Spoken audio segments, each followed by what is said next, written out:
to you all. Today's my topic is book review of Awaken the Giant Within. Awaken the Giant Within by Anthony Robbins, or we'll say him as Tony Robbins.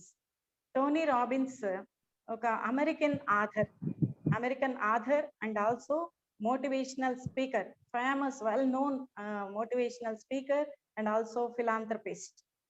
ఇతని గురించి మనము ఈ book గురించి చెప్పుకునే ముందు what about this book అంటే ఇది ఏ approach లో ఉంటుంది. Awaken the giant within by Tony Robbins is a psychological blueprint we can follow and we can start, we can wake up and we can transform our lives. So it will start in our mind firstly, and it will spread out our body, and it will spread out in our all areas like financial or like in career and any which area we want to concentrate on. It will just spread on. That is the psychological blueprint it gives. So firstly ఈ Tony Robbins life story గురించి, అంటే ముందు Tony Robbins గురించి మనం తెలుసుకుంటే అతను ఈ book రాయడానికి అంత ఎదగడానికి గల కారణాలు, అతను ఇచ్చినటువంటి ఆ కోర్ సబ్జెక్ట్ అనేది మనకి ఇంకా ఎక్కువగా వెళ్తుందని నా అభిప్రాయం. సో ఫస్ట్లీ ఈ టోనీ రాబిన్స్ 1960 ఫిబ్రవరి 29 అమెరికాలో జన్మించారు. అయితే తనకు ఫ్యామిలీ చైల్డ్హుడ్ అనేది చాలా తనకి ఎట్లా ట్రాజిటిక్ గా ఉందన్నమాట. చైల్డ్హుడ్ లో తనకి వాళ్ళ mother drug abusive and alcoholic. తను సారీ టు సే దిస్, ఒక మదర్ గురించి చెప్పడానికి. అండ్ వాళ్ళ ఫాదర్ అండ్ మదర్ తన 7 years ఏజ్ అప్పుడే డైవర్స్ తీసుకుంటారు. Next she remarried, so many remarriage తను చేసుకుంటారు. అయితే ఆ రీమ్యారేజ్ లో one of that person is Jim Robbins. అతను అలా వాళ్ళతో కూడా ఎక్కువ వివాదాలు, వాళ్ళిద్దరు కూడా గొడవ పట్టడం అనేది జరిగేది. టోనీ రాబిన్స్ కు ఒక యంగర్ బ్రదర్ యంగర్ సిస్టర్ ఉండేవారు. అయితే వీళ్ళ గొడవల నుంచి వాళ్ళకి ఇన్ఫ్లుయెన్స్ పడకుండా తను కేర్ తీసుకునేవాడు అనమాట. అలా ఎలా బ్యాడ్ ఇన్ఫ్లుయెన్సెస్ మీద పడకుండా ఉండాలి అనేటువంటి ఒక కేర్ అనేది తనకి చిన్నప్పటి నుంచే వాళ్ళ యంగర్ బ్రదర్ అండ్ సిస్టర్ ని కేర్ టేకర్ గా తీసుకుంటూ అలా చేసుకుంటూ టోనీ రాబిన్స్ వచ్చారు. అయితే వాళ్ళకి ఏంటంటే వాళ్ళ ఫాదర్ తను ఒక బేస్బాల్ ప్లేయర్ అయినప్పటికీ కూడా తన లివింగ్ అనేది అది ఒక సెమీ ప్రొఫెషనల్ అన్నమాట. సో మామూలు లివింగ్ కోసం అతను చేసేది ఒక సేల్స్ మ్యాన్ జాబ్. సో వాళ్ళకి కావాల్సినటువంటి అన్ని ఫెసిలిటీస్ అనేవి లేవు. అంటే వాళ్ళు చాలా వరకు ఆకలితో బాధపడేటువంటి స్థితిలో కూడా ఉన్నారన్నమాట. అమెరికాలో mostly thanks giving feast and Christmas అనేది చాలా బాగా సెలబ్రేట్ చేసుకుంటారు. ఈవెన్ అలాంటివి చేసుకోవడానికి కూడా they could not effort that family. అయితే వాళ్ళు అలా స్టార్వింగ్, ఏంటంటే అలా ఆకలితో మలమలా మాడిపోయేటువంటి ఆ రోజులు అనేవి అతని చైల్డ్హుడ్ లో ఉన్నాయన్నమాట. ఇలా చూస్తే తన తల్లి వైపు కానీ, తండ్రి వైపు, ఫ్యామిలీ వైపు కానీ మోరల్ సపోర్ట్ అనేది లేదు తనకి. ఒక రోజు ఇలా వాళ్ళు గొడవ పడుతూ ఉన్నారు. వాళ్ళ తమ్ముడు చెల్లెల్ని తను వినకుండా చూస్తూ ఉన్నాడు. అప్పుడు ఒక డోర్ నాక్ అనేది జరుగుతుంది. ఒక స్ట్రేంజర్ వచ్చి డోర్ నాక్ చేస్తారన్నమాట. డోర్ నాక్ చేసి ప్యాకెట్స్ ఆఫ్ ఫుడ్ బాస్కెట్స్ తీసుకొని వస్తాడనమాట. తీస్తే టోనీ రాబిన్స్ ఓపెన్ చేస్తే this is just like I'm a delivery boy giving you thanks giving from God అని చెప్పి, అంటే వాళ్ళ ఫాదర్ ని పర్మిషన్ తీసుకోవడానికి అడిగితే వీ డోంట్ లైక్ చారిటీ అని చెప్తాడు. అతనికి చారిటీ అంటే ఇష్టం లేదు అని చెప్తాడు. యూ జస్ట్ గో అవే అని చెప్పి అతని మీద డోర్ వేసేస్తాడు. అయినా అతను మళ్ళీ డోర్ నాక్ చేసి, మీ ఇగో కోసం ఫ్యామిలీని సఫర్ చేయకండి, ఇది నేను ఇవ్వట్లేదు, this is thanks giving me from the God and the delivery boy అని చెప్తాడు. అయినా కానీ విసిరేస్తాడు అనమాట. అప్పుడు ఈ టోనీ రాబిన్స్ డిసైడ్ చేసుకుంటాడు, నేను బాగా ఎదగాలి, బాగా సంపాదించాలి. ఒక స్ట్రేంజర్ వచ్చి కేర్ తీసుకోవడానికి ఎలా వచ్చారు చూసావా, అలా స్ట్రేంజర్ కేర్ అనేది నేను కూడా తీసుకోవాలి. ఎంతో మందికి ఇప్పుడు నేను ఎంత ఆకలితో ఉన్నాను, అలా అమెరికాలో మన ఏంటంటే ఈ ఆకలితో లేకుండా ఉండాలి, ఆకలితో బాధపడుతున్న వాళ్ళకి నేను ఎంతో సేవ చేయాలి, అంతగా ఎదగాలి, అంతగా సంపాదించాలి అనే స్ట్రాంగ్ డెసిషన్ అతను తీసుకుంటాడు అనమాట. అయితే 17 years ఏజ్ ఉన్నప్పుడు అతన్ని వాళ్ళ మదర్ పంపించేస్తుంది ఇంట్లో నుంచి. అక్కడి నుంచి అతని కెరీర్ అనేది స్టార్ట్ అవుతుంది. ఒక జెనిటర్ గా కూడా అతను వర్క్ చేస్తాడు. దట్ మీన్స్ డోర్ కీపర్ గా కూడా అతను వర్క్ చేస్తాడు. రకరకాల వర్క్స్ చేస్తాడు. ఇంకా మెయిన్లీ జిమ్ రాన్ అనేటువంటి motivational speaker and author, famous అప్పట్లో. అతని దగ్గర అతని సెమినార్స్ ని ఆర్గనైజ్ చేయటం, ప్రమోట్ చేయటం అనేటువంటి వర్క్స్ చేస్తూ అతని గైడెన్స్ లో అతను ఇంకా షైన్ అవుతాడు అనమాట. ఫస్ట్ 24 ఇయర్స్ లోనే అతను 1 మిలియన్ అనేది అతను ఎర్న్ చేస్తాడనమాట. నెక్స్ట్ 26th ఇయర్‌లో అతను ఒక బుక్ రాస్తాడు. ద అన్‌లిమిటెడ్ పవర్ అనేది. ఎంతో ఫేమస్ అయిపోయి అతను ఇంకా ఎంతో రికగ్నైజేషన్ వస్తుందనమాట అతనికి.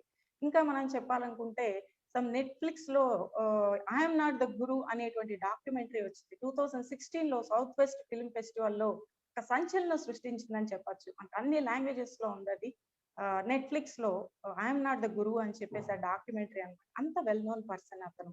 అలాగే ఒక స్నేక్ ఫోబియా ఉన్న ఒక లేడీకి 7 ఇయర్స్‌గా బాధపడుతుంటే తను 15 మినిట్స్‌లో ఆ ఫోబియాని ఒక సైకాలజిస్ట్ తీసేయలేనటువంటిది అతను అంతగా ఆ ఫోబియాని తీసేస్తాడు. ఇంకా ఇతనుకున్న బ్యాక్‌గ్రౌండ్ ఏంటంటే ఇతను ఎన్ఎల్‌పి కూడా అంటే న్యూరో లింగ్విస్టిక్ ప్రోగ్రామింగ్ కూడా అతను వాటిలో కూడా వర్క్స్ చేశాడన్నమాట. One of the co founder John Grinder NLP లో one of the co founder John Grinder అతనితో పార్ట్నర్ గా తను కూడా కొన్ని చేశారు. న్యూరో అసోసియేటివ్ కండిషనింగ్ అనే ద్వారా తన బుక్ లో చాలా వరకు ఎలా master your life, master your destiny, master your finance and how to make your conduct like very efficient like అలా అవన్నీ కూడా న్యూరో అసోసియేటివ్ కండిషనింగ్ అనేటువంటి ఎన్ఎల్పి టెక్నిక్ అనేది అతను బాగా చెప్పాడు. That is break the pattern, how to break the pattern అనేది కూడా అతను ఎక్స్ప్లెయిన్ చేశాడు అనమాట. సో ఇది తన లైఫ్ హిస్టరీ. అయితే అతను ఎప్పుడు కూడా చెప్తాడు, నా మదర్ ఇలా ఉన్నారు, నా ఫ్యామిలీ ఇలా ఉంది అనేది నేను ఎప్పుడు కూడా నాకు వీక్ పాయింట్ గా నేను తీసుకోను. దట్ ఈస్ అంటే ఎమోషన్స్ ని ఎలా తీసుకోవాలి అనేది ఏం చెప్తాడంటే అది వీక్ పాయింట్ గా తీసుకోకూడదు. అది ఎలా తీసుకోవాలంటే దాన్ని you have to turn to transform your life. You have to turn it to your strength. So ఆ రోజు మా మదర్ అలా లేకపోతే, ఆ ఫ్యామిలీ అలా లేకపోతే నేను ఇంత స్ట్రాంగ్ డెసిషన్ తీసుకునేవాడిని కాకపోవచ్చు. నేను ఈ రోజు ఎంతైతే ఎదిగానో అలా ఎదిగి ఉండకపోవచ్చు అని ఎంతో పాజిటివ్ గా చెప్తారన్నమాట. సో ఎమోషన్స్ ని మనం ఎలా ఇలా ఎంత స్ట్రెంగ్థెన్ గా మార్చుకోవాలి అనేటువంటి ట్రాన్స్ఫార్మింగ్ అనేది అతను తన లైఫ్ లో చూపించారు. అయితే ఈ awake in the giant within అనే బుక్ గురించి మనం చేస్తే associate pain to your bad habits and associate pleasure to your good habits. ఎట్లా అయితే నువ్వు చేంజ్ అవ్వాలనుకుంటున్నావో దానికి ప్లెజర్ ని యాడ్ చేయాలి, అసోసియేట్ చేయాలి. నీకు ఏదైతే ఇష్టమో దానికి యాడ్ చేసినట్లయితే అది ఎప్పుడు చేయగలుగుతూ ఉంటాం అనమాట. అలాగా and you have to change your vocabulary, that is words. నాకు చెప్పుకున్నాం కదా, మనకి ఏదైతే ఒక ఎమోషన్ లో ఉన్నాం అనుకోండి, ఎలా సాడ్నెస్ లో ఉంటుంది, చాలా బాధగా ఉన్నాను, నేను చాలా లోలో ఉన్నాను, చాలా డిప్రెషన్, ఇలా కాదు. ఎక్కడైతే లోలో ఉన్నావో దాన్ని వీక్ గా చెప్పాలి, దాన్ని స్ట్రెంగ్థెన్ చేయకూడదు. బట్ ఎక్కడైతే నువ్వు హ్యాపీగా ఉన్నావు దాన్ని I'm so happy, I'm so exciting, I'm powerful powerful ఇలా ఎలా అయితే బాగా పాజిటివ్ ఎమోషన్స్ ఉన్నాయో వాటిని బాగా హైలైట్ చేసుకోవాలి. నెగిటివ్ ఉన్న వాటిని లైట్ గా తీసుకొని దాన్ని స్ట్రెస్ చేయకూడదు. ఇప్పుడు స్ట్రెస్ చేసి చెప్పకుండా మామూలుగా చెప్పాలి అని అతను చెప్తారన్నమాట. ఇంగ్లీష్ లో మనకి 3000 వర్డ్స్ ఉన్నాయి ఏంటి ఈ ఎమోషన్స్ ని ఎక్స్ప్రెస్ చేయడానికి.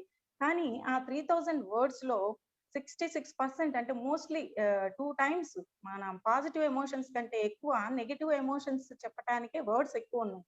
కాబట్టి బై డిఫాల్ట్ మనం ఎక్కువ నెగిటివ్ ఎమోషన్స్ ని ఎక్కువ చెప్పటానికి, స్ట్రెస్ చేయడానికి చూస్తాం. కానీ what Tony Robbins stress in this book is you should not stress those negative emotions. Use positive words. Always vocabulary change చేసాము, వర్డ్స్ చేంజ్ చేసాము అంటే మొత్తం చేంజ్ అయిపోతుంది. సో అలా చెప్తాడనమాట. ఇలాంటివి చేంజ్ చేసుకోవాలి. And I want to share my screen regarding this book. So ఇతను ఒక 5 ఎలిమెంట్స్ అనేవి ఎక్స్ప్లెయిన్ చేస్తారు తన బుక్ ద్వారా. ఆ 5 ఎలిమెంట్స్ ఎలా ఫాలో అవ్వాలి టు ట్రాన్స్ఫార్మ్ అవర్ లైఫ్ అనేది I wish to share my screen.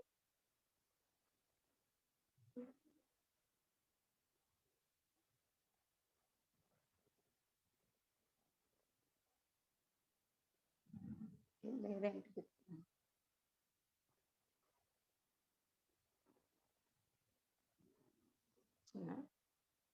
Yes, mobile పెడతా. Yes, the book is Anthony Robbins awaken the giant within. Awaken the giant within అంటే నీలో ఉన్న ఒక అసాధారణమైన వ్యక్తిని నువ్వు మేల్కొల్పాలి అనేది. దీంట్లో ఇప్పుడు చూసినట్లయితే ఇక్కడ next one. So here the first state ఇతను ఒక 5 ఎలిమెంట్స్ చెప్తాడనమాట. ఆ ఎలిమెంట్స్ ఫాలో అయితే మనం ఎలా ట్రాన్స్ఫార్మ్ చేసుకోగలము అని. సో ఫస్ట్ స్టేట్ 1 లో చూసినట్లయితే ఏమిటంటే first state is state of mind. నీ స్టేట్ ఆఫ్ మైండ్ అనేది ఎలా ఉంది అంటే ఒక పాజిటివ్ స్టేట్ ఆఫ్ మైండ్ లో, అంటే నువ్వు ఇప్పుడు చాలా హ్యాపీనెస్ లో ఉన్నావు అనుకో, ఎవరైనా కానీ ఏది చెప్పినా కానీ దానికి నీకు ఎంతో దానికి బాధ అనిపించదు, దానికి రిసీవ్ చేసుకోవటం అనేది స్టార్ట్ చేస్తావు. కానీ నీకేదో ఒక సమ్ ఎలా అంటే ఒక వేరే స్టేట్ లో, అంటే ఒక నెగిటివ్ స్టేట్ లో నువ్వు ఉన్నప్పుడు ఒక చిన్న మాట అన్నా కానీ దానికి ఏడుపు కావచ్చు, కోపం కావచ్చు, అలా వస్తాయి అన్నమాట. అలాగే ఒక భయంకరమైన సినిమా చూసినప్పుడు మనం ఎవరైనా బయట అడుగుల చప్పుడు వినిపించినా దానికి వేరేగా ఆలోచించి బాధపడతాం, భయపడతాం, చాలా భయపడతాం. కానీ చాలా ఎక్సైటెడ్ స్టేట్ లో ఉన్నప్పుడు అనుకోని జరిగినా కానీ దానికి అంతగా రియాక్ట్ అవ్వకుండా కొంచెం పాజిటివ్ గా ఆలోచిస్తాం. So firstly what you have to concentrate is the state of mind. ఇక్కడ చూపించారు కదా ఆరో మార్క్ టువర్డ్స్, ఇక్కడ 2 టైప్ ఆఫ్ సర్కిల్స్ చూపించారు. That is 2 dual targets. ఆ టార్గెట్స్ ఏంటనేవి నెక్స్ట్ పిక్చర్ లో చూద్దాం. First element is what? State of mind. You have to maintain that state of mind in a positive way. ఆ state of mind అనేది మనం ఎలా receive చేసుకోవాలి అనేది డిసైడ్ చేస్తుంది. Next one is after the state of mind, the second element is questioning. Tony Robbins always says question yourself properly. మనం మన ఆలోచనలన్నీ కూడా ఎలా ఉంటాయంటే క్వశ్చన్ అండ్ ఆన్సర్స్ గా ఉంటాయి. ఎవరైనా మీరు ఆలోచించండి ఒకసారి, మీరు ఒకసారి అబ్జర్వ్ చేయండి ఎలా ఉంటాయి అంటే క్వశ్చన్ అండ్ ఆన్సర్స్ టైప్ లో ఉంటాయి అనమాట మనకి ఎప్పుడు కూడా.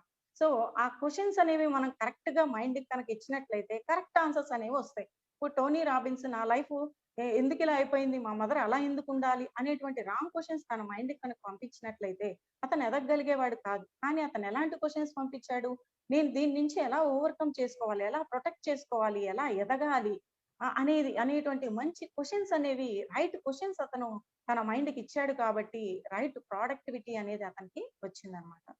Next third element is that is values. What are the values? You have to find out the values. నీలో అంటే ఒక్కొక్కళ్ళలో వాల్యూ సిస్టమ్ అనేది మనం పెరిగిన విధానాన్ని బట్టి వాల్యూస్ అనేవి ఉంటాయి. సో ఆ వాల్యూస్ ఇప్పుడు ఒక లేడీ అంటే ఒక ఉమెన్ ని తీసుకున్నా తను ఇంట్లో సేఫ్ గా ఉండటం అనేది తనకి ఎలా ఉంటుందంటే ఆ సేఫ్ గా ఉన్నప్పుడు తను సెక్యూర్ గా ఫీల్ అవటం అనేది తన వాల్యూ.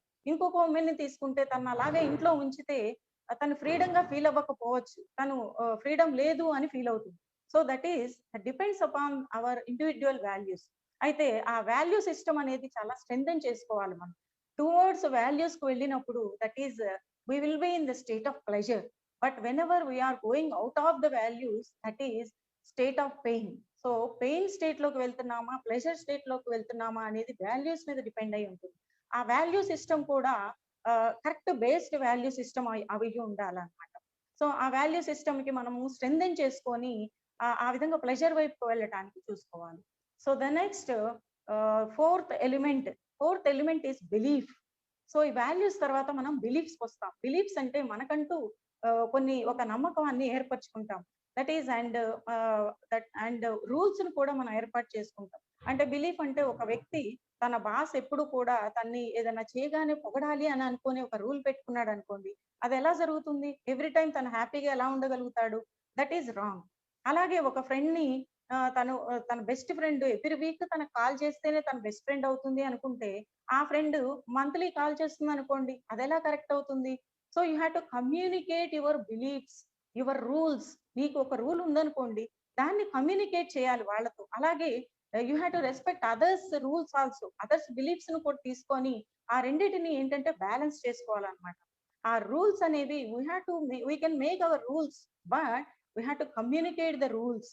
ఆ బిలీఫ్ సిస్టమ్ అనేది రాంగ్ బిలీఫ్స్ లో ఎక్కడైనా స్టక్ అయ్యామా అనేది చూసుకోవాలి. ఆ బిలీఫ్ సిస్టమ్ ని కరెక్ట్ గా ఉంచుకోవాలి. లేదంటే మన నమ్మకాన్ని బట్టే మన ఆలోచనలు, మన డెసిషన్స్ ఉంటాయి అన్నమాట. కరెక్ట్ డెసిషన్స్ తీసుకోవాలంటే ఆ నమ్మకం అనేది, ఆ బిలీఫ్ సిస్టమ్ అనేది మనలో చాలా స్ట్రాంగ్ గా ఉండాలి. ఎలా అంటే పాత నమ్మకాల్లో ఉండిపోయి నేను అలాగే ఉంటాను, అక్కడే ఉంటాను అంటే మనం ముందుకి వెళ్ళలేము. అవర్ లైఫ్ అనేది ట్రాన్స్ఫార్మ్ అవడం చాలా కష్టం. నెక్స్ట్ ఫిఫ్త్ ఎలిమెంట్ కి వచ్చేటప్పటికి ఈ బిలీఫ్స్ అనేవి మనకి ఎక్కడి నుంచి వస్తాయి? We should have some references. మనకి రిఫరెన్సెస్ ఉండాలన్నమాట. ఆ రిఫరెన్సెస్ అనేవి ఎక్కడి నుంచి వస్తాయి? మంచి బుక్స్ చదవటము, మంచి ఫ్రెండ్స్ అలాగా మనం ఇప్పుడు మనం డిజైనర్స్ లో ఇప్పుడు బుక్స్ రివ్యూ చేస్తున్నాం కూడా, ఇది కూడా వన్ ఆఫ్ ద రిఫరెన్స్. అలాగా ఆ బుక్స్ లో చదివినవి కావచ్చు. ఇప్పుడు ఫర్ సపోజ్ మన గురూజీ గంపా నాగేశ్వరరావు గారు చెప్పినటువంటి సందేశం కావచ్చు, స్పీచెస్ కావచ్చు, పెద్ద పెద్ద వాళ్ళు మనకి వివేకానంద ద్వారా తెలుసుకునే కావచ్చు, అబ్దుల్ కలాం ద్వారా తెలుసుకున్న కావచ్చు, మనకి ఇష్టమైనటువంటి ఫేవరెట్ లీడర్ ద్వారా కానీ, ఇన్స్పైర్ అయిన వాళ్ళ ద్వారా కానీ మన మనసులోకి వెళ్ళిపోయినటువంటి రిఫరెన్సెస్. అంటే ఎప్పటికప్పుడు రిఫరెన్సెస్ ని మనము అప్డేట్ చేసుకోవాలి. లేకపోతే బిలీఫ్ సిస్టమ్ అనేది డల్ అయిపోతుంది అనమాట. సో ఇదంతా డిపెండ్ అయింది దేని మీద అంటే లాస్ట్లీ రిఫరెన్సెస్ అనేవి మనము ఒక ఫిక్స్డ్ డిపాజిట్ లో ఉన్నట్టు ఆ రిఫరెన్సెస్ ని మన దగ్గర ఉంచుకోవాలి. సో విత్ దిస్ ఇవన్నీ ఈ 5 ఎలిమెంట్స్ ని మనకి ఈ టోనీ రాబిన్స్ ఇలా చేశారనమాట. And next is